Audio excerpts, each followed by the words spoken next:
안녕하세요. 강동선 ABA 연구소 소장 강동선입니다. 오늘도 궁금해하는 내용을 가지고 한번 이야기를 나눠보도록 하겠습니다. 보통 제가 중재에 나갈 때 그러한 일들이 있어요. 행동을 만약 예를 들어서 수업 시간에 도전적 행동을 했어요. 뭐 소리를 지른다든지 누군가에게 공격 행동을 했다. 안 그러면 본인이 그냥 산만한 행동을 했다. 라고 했을 때 이럴 때 끝나고 나서 얘가 잘못했다고 제가 야단을 쳤습니다. 잘 타일러줬다. 이렇게 하는데 이게 중재가 안 돼요. 또 지나고 나면 또 하고 지나고 나면 또 하고 분명히 끝나고 나서 타일러 줬을 때는 우리는 벌적인 방법 야단을 쳤다고 생각을 하거든요. 그리고 아마 야단을 들었기 때문에 벌을 받았기 때문에 이 행동을 안 할 거야 라고 생각을 할 수도 있습니다. 그런데 이것만 가지고 해결이 안 될 때가 있다는 겁니다. 그래서 같은 행동을 보더라도 이걸 중재하는 방법이 다 다양한데요. 오늘은 특히 이거는 이제 기능에 따른 중재에서 다음에 이야기를 할 거고요. 오늘은 이럴 때 왜 이 행동이 중재가 안 될까? 자리 착석해야 되는데 돌아다니고 그리고 조용히 해야 되는데 조용히 못하고 뭐 때로는 혼잣말을 계속하고 있는데 조용히 해라 해도 계속 할 수밖에 없고 그리고 자극 행동을 막 하고 있어가지고 그 행동을 중재하려고 하는데 이게 중재가 안 되더라. 못하게 해도 조금 있다가 다시 하고 못하게 해도 조금 있다가 다시 하고 이러한 상황들이 반복이 된다라는 겁니다. 그래서 오늘은 왜 이게 잘 안 되는지에 대해서 제가 설명을 한번 드리도록 할게요. 그러면 영상 시작하도록 하겠습니다.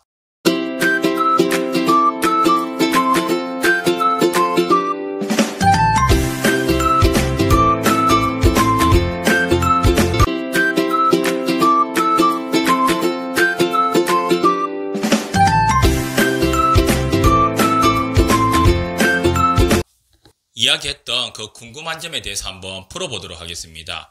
뭐 수업 시간이 될 수도 있고요. 특정 활동 시간, 자유 시간이 될 수 있습니다. 우리가 볼 때는 감소시켰으면 하는 행동, 뭐 때로는 늘리기도 하겠지만은 특정한 행동들이 있다라고 해 보겠습니다. 그러기 위해서 감소시키기 위해서는 벌을 사용하고 증가시키기 위해서는 강화적인 방법을 사용한다라고 되어 있잖아요. 그런데 이것만 가지고 해결이 안 될 때가 있어요. 제가 A, B, C 유관에 대해서 한번 이야기를 드렸습니다. 모든 일에는 선행사건, 행동, 결과, 이 선행사건은 배경사건, 더 추가적으로 있다라고 이야기를 드렸고요.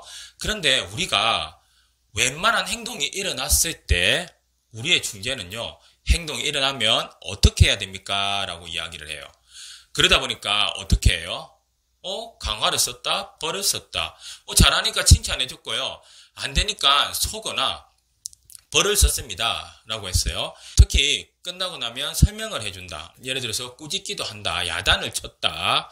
뭐 여러 가지 방법이 있을 거예요. 좋아하는 걸 주지 않기로 했다라는 부분으로 해가지고 여러 가지 방법을 쓰는데 이것만 가지고 중재가 안 된다라는 부분이 오늘의 궁금증이라고 했죠. 그럼 여기서 한번 잘 보도록 할게요.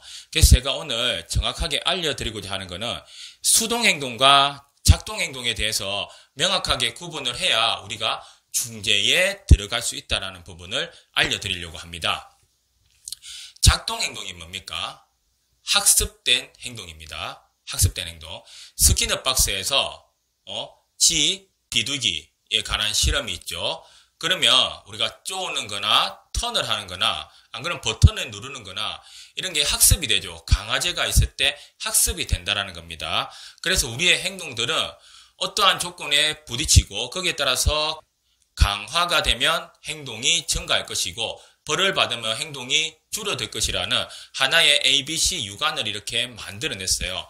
특히 그 쇼다이크 효과의 법칙은 이게 더 극명한 상황이죠. 하지만 이제 행동 이후에 이런 결과만 가지고 일어나는 것은 우리가 작동행동이라고 합니다.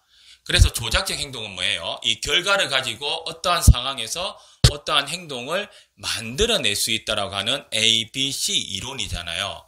그러면 이 결과에 따라서 행동은 변화할 수 있다라고 보는 건데 지금 제가 무슨 이야기를 드렸을까요? 앞에 제가 질문이 뭘까요?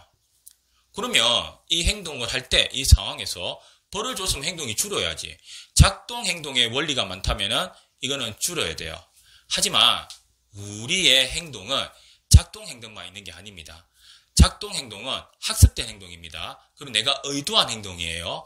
그래서 수익은입니다. 내가 의도한 이런 부분에 의해서 하는 거고요. 결과에 의해서 강화가 된다고 이야기했습니다. 그러니까 우리가 보통 보면은 내가 길을 가고 있는데 어떤 골목길로 가게 됐어요. 두 가지 길이 있는데 근데 이 길에서 어떤 강아지가 안 그러면 무서운 사람을 본 경험이 있다라는 게 반복되면은 그런 결과가 반복되면 어떻게 될까요? 이 길을 가지 않고 이 길을 가는 행동을 증가시킬 수가 있어요. 그리고 뭔가 행동을 할 때 우리가 DTT 교육을 할 때 뭔가 학습을 하고 잘했을 때 우리가 강화제를 주게 되면 어떻게 될까요? 이 아이가 습득도 하고 그 습득된 행동을 유지를 한다는 겁니다. 이렇게 우리가 의도적으로 결과에 따라서 행동을 변화시켜 나간 거 이게 하나의 작동 행동이라고 이렇게 보시면 되는 거고요. 하지만 우리의 행동에는 수동 행동이라는 것이 있어요. 의도하지 않은 행동입니다. 반사적인 행동이에요. 학습하고 상관이 없습니다. 학습하고 상관이 없어요. 맛있는 음식을 보면은 우리는 어떻게 돼요? 침을 흘리게 됩니다. 좋아하는 사람을 보면은 저 사람 너무 좋다 이렇게 가지게 되는 1차적인 성적인 마음들 같은 거 있잖아요. 이런 거는 다 수동 행동이라고 이렇게 이야기를 합니다. 수동 행동은 결과하고 상관이 없습니다. 그래서 이 행동이 일어났을 때 너 음식을 보고 침을 흘렸는데 결과적으로 너 음식 보고 침 흘리지 마 이렇게 해도 안 돼요. 그리고 저 사람 보고 너무 좋은데 별로 안 좋아하는 것처럼 이렇게 하지만은 너 다시는 저 사람 보고 좋아하지 마 하지만은 그 마음이 마음대로 됩니까? 그게 안 된다라는 겁니다. 이거는 발을 우리가 의료 쪽에서 발에서 관절의 능력을 테스트할 때 어떻게 해요? 망치를 가지고 이렇게 다리를 탁 치는 경우가 있죠. 이럴 때 나는 다리 안 올릴 거야 라고 하지만은 그걸 치면은 자동으로 올라갈 수밖에 없어요. 그건 뭘까요?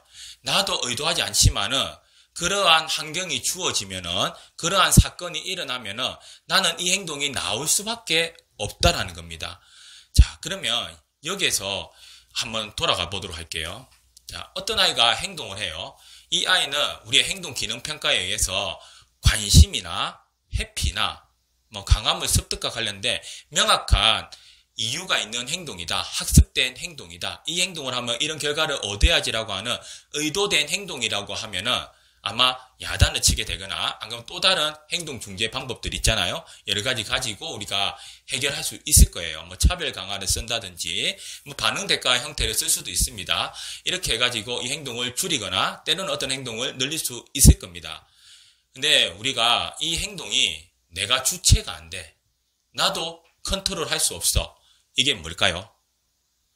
자, 호르몬과 관련된 부분, 기분과 관련된 부분, 공상과 망상과 관련된 부분 있잖아요. 내적 부분이라고 한번 이야기를 해볼게요. ADHD 아이들이 주의력이 산만함이 조절되지 않는 거. 이거는 본인의 의지가 아닐 수도 있습니다. 본인의 의지가 아니라 자기가 이 환경에서 자기 신체적으로 수동적으로 나오는 행동이라고 보셔야 된다는 거예요. 우울증 걸린 사람이 우울해요. 야, 우울해하지 마라. 걔 안 타. 우울해하지 마라. 걔 안 타. 그 상황 어떻게 되면 나도 우울할 수밖에 없어요. 그게 우울증입니다. 그냥 기분 안 좋은 것이 아니라 우울증까지 됐다는 겁니다. 이렇게 되는 행동은 수동 행동이라는 겁니다. 이걸 어떻게 해결해야 될까요? 끝나고 나서 야, 너 일어나지 마라. 왜 일어나는데 이렇게 한다고 다 해결되지 않을 거예요. 어느 정도 약간은 우리가 ADHD 아이들이 본인이 가진 이제 수동 행동에서 어느 정도의 작동 행동에 영향을 받기는 하거든요.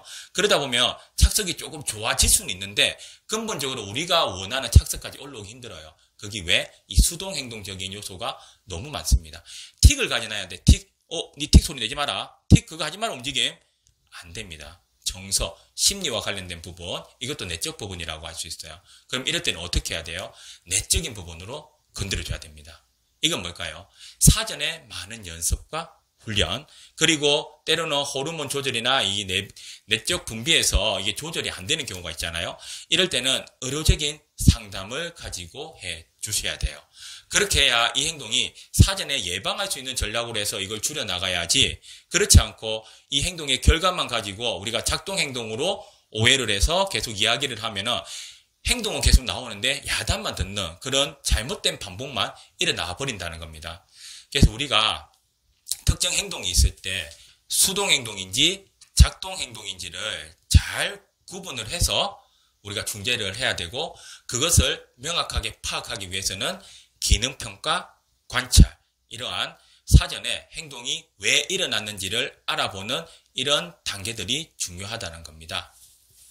자, 오늘은 행동에 대해서 우리가 뭐 야단을 치거나 뭐 결과만 가지고 중재하는 그런 부분에서 해결이 안 될 때가 있다고 했어요. 이럴 때 수동행동, 작동행동들이 있으니까 행동을 명확하게 구분을 해서 그에 따른 중재 전략을 사용할 수 있는 것들을 알려드렸어요. 그래서 행동을 잘 보고 이 부분을 고려해서 중재하면 조금 더 좋은 성과를 볼 수 있을 겁니다. 감사합니다.